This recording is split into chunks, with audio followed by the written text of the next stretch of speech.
John Morosi, Fox Sports and MLB Network, joining us on the phone. John, it used to be John Paul Morosi. Then I think for a time it was JP Morosi. Now it's just John Morosi. What's going on? Well, Dan, first of all, good morning. Second of all, I answer to any of those names and probably a few less laudatory names that I've been given over the past as well. So any of them between friends, you and I go way back. So any of those that strikes you in the moment is good with me.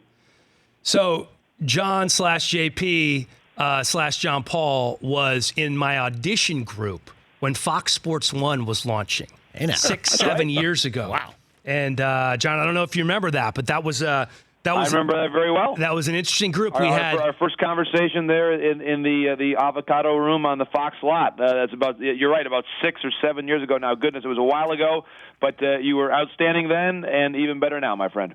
You were amazing for saying that. In our audition group, by the way, Brockman, it was Miles Simon, it was John, and it was Petros Papadakis. And I didn't know. I'm from the East Coast, so I wasn't overly familiar with Petros. Now I'm a huge fan of the Petros and Money radio show with Matt Money Smith. Love Petros. I've worked with him a couple of times now. But in that particular audition group, I was the host. We had 3 guys. They give you a couple of topics. You know how it works. The host tees it up. The guys answer a couple of questions. They pass the baton. Well, Petros, not really one for passing the baton.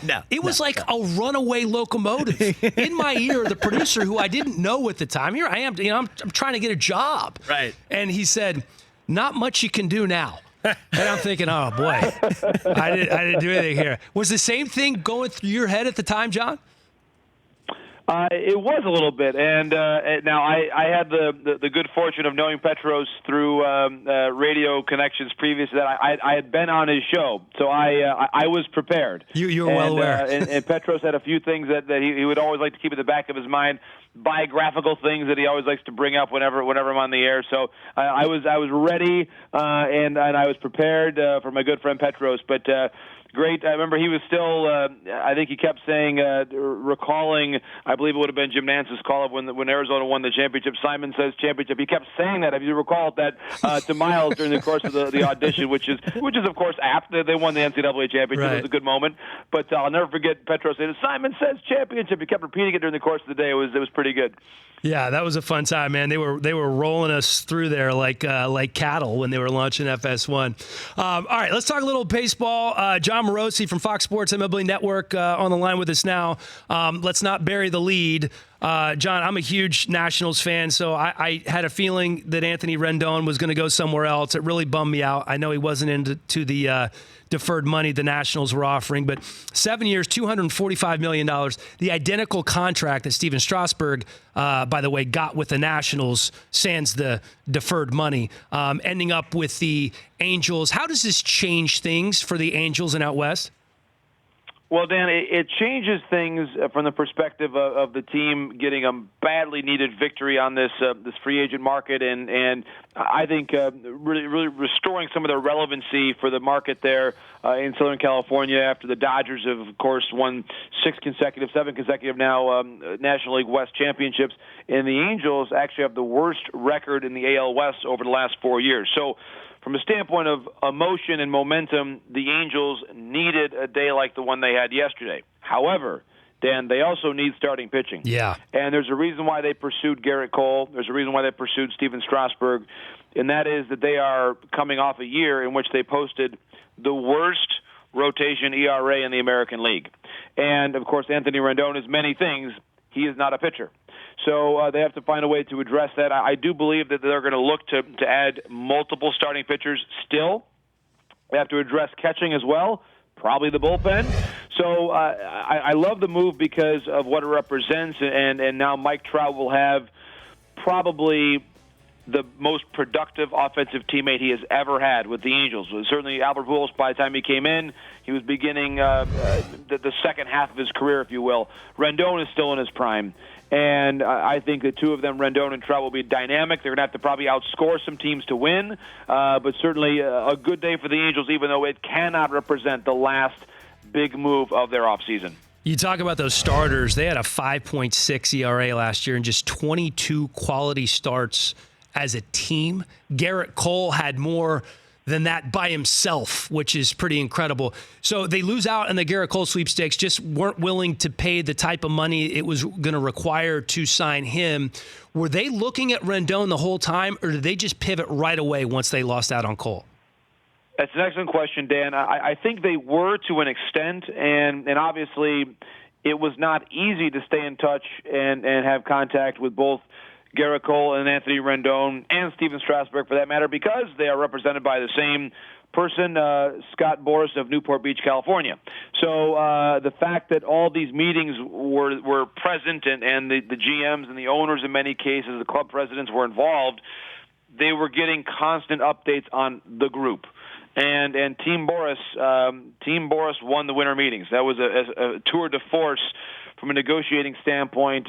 Now well over $500 million of contracts signed in a span of 3 days. I'll repeat that: more than $500 million of contracts for one agent in 3 days.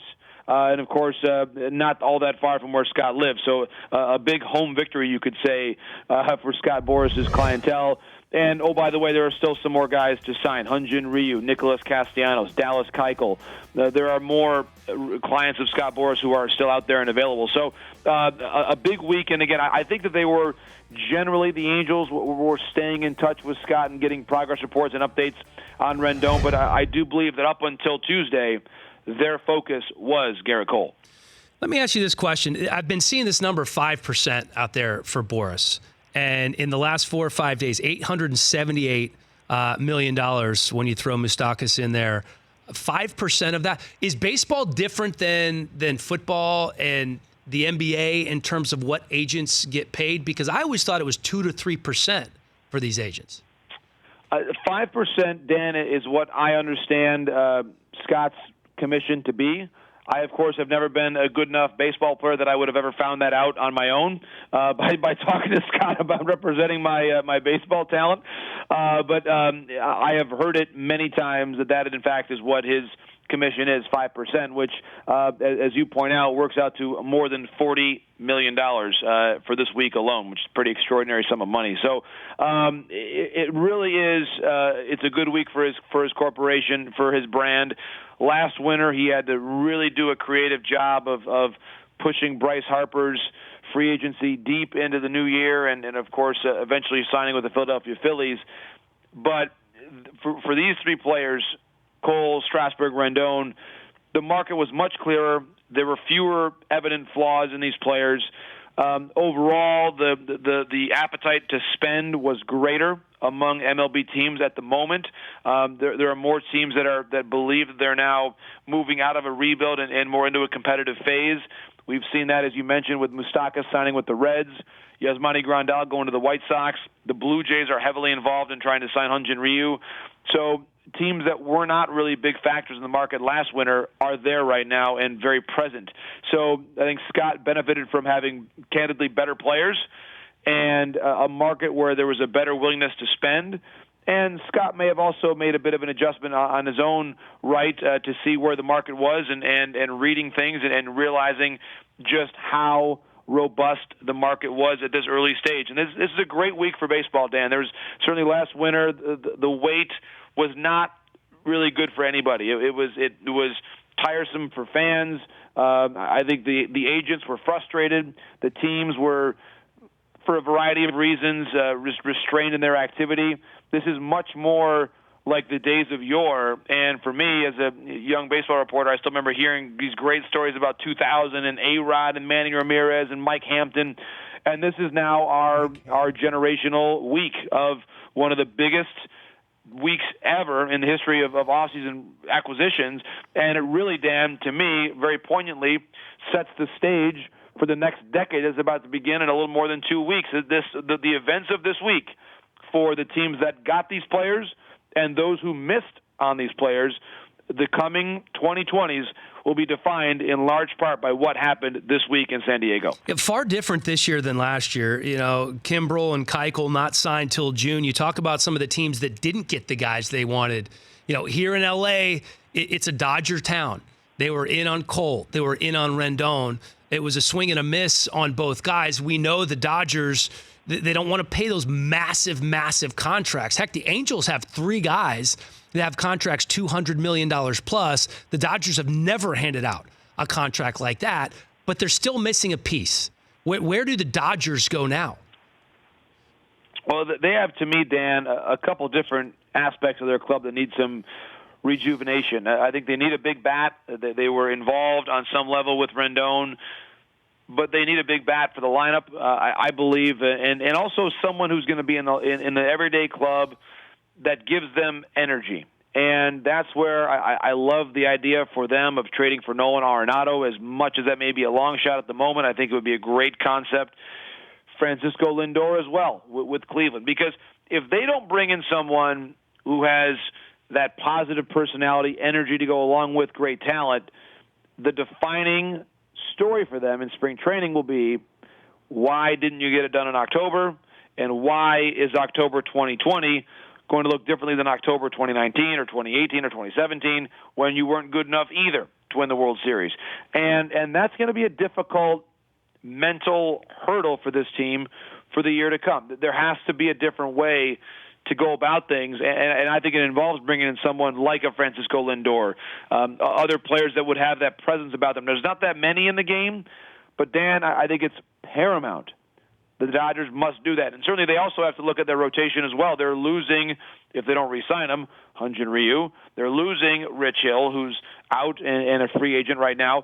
So that they have to find a way to replace those innings, and there's a reason why they were pursuing Gerrit Cole. They have to find a way, in my opinion, to add in one credible starting pitcher and optimally one difference-making bat. The cost of that in a trade may well be Gavin Lux, but Dan, I think right now, given the disappointment, and you saw it up close covering that series, they have to find an answer for their fans, something positive to hold on to. Do you give up a Gavin Lux for, say, David Price? No, I would not do that. Gavin Lux, to me, has a chance to be a multi-time All-Star, really appealing player. I would trade Corey Seager before I traded Gavin Lux. I would. And we'll see how that statement stands up in terms of the test of time in the coming years. But I would, if I'm the Dodgers, I would much rather give up Seager and add in a Francisco Lindor than I would give up a Gavin Lux. Although the tricky part is, Dan, Lux for Francisco Lindor would be a very tough move because that's only 2 years of control. Right. If it's Arenado or if it's a longer-term player under control for 5, 6, 7 years, then I would give serious thought to giving up Gavin Lux in that circumstance. But for 2 years, very tough, and that's why I think the Cleveland Indians are really right now having a high asking price. I wonder, Dan, if in the coming days, as the Indians look at all this time we now have, that's one of the key things about the free agents signing early, is that it gives these teams a lot of time to work through trade scenarios. And the Indians have got Lindor and Corey Kluber. I think the Indians make at least one big move and maybe even two here in the weeks ahead. How does this Mookie Betts situation play out? I believe, Dan, he's going to stay put in Boston. His value as a player is so high. His contractual situation for this year, his salary is going to be astronomical. It's going to be tough to move him for 1 year. And again, it gets back to the way that teams view their own prospects. Teams are very, very reluctant to give up premium-level guys for a one-season rental. And we know Mookie is going to go into the offseason of next year and be a free agent. He is not going to sign an extension with Boston or anybody else, for that matter. So I think given the high asking price of the Red Sox, given the prohibitive salary for many teams that Mookie's going to earn this year, I think a trade for me, Dan, is much more likely in July if the Red Sox struggle than it is right now, simply based on economics. John Morosi, one of the best in the business. John, thanks so much for the time. We really appreciate it. I know you've been busy, a lot going on. You really put a bow on it and put it into perspective for us. Big couple of days for baseball, put you guys in the headlines, and it's been fun to watch from afar. Thanks for the time, my friend. Dan, my pleasure. Great catching up again. It's been far too long, and really enjoyed the conversation. My happy holiday wishes to you and your family as well. Indeed. Same here. Enjoy the holidays. That's John Morosi, Fox Sports and MLB Network. He is so good. For more of The Rich Eisen Show, tune to Audience Channel 239 on DirecTV for free on BR Live or download The Rich Eisen Show app.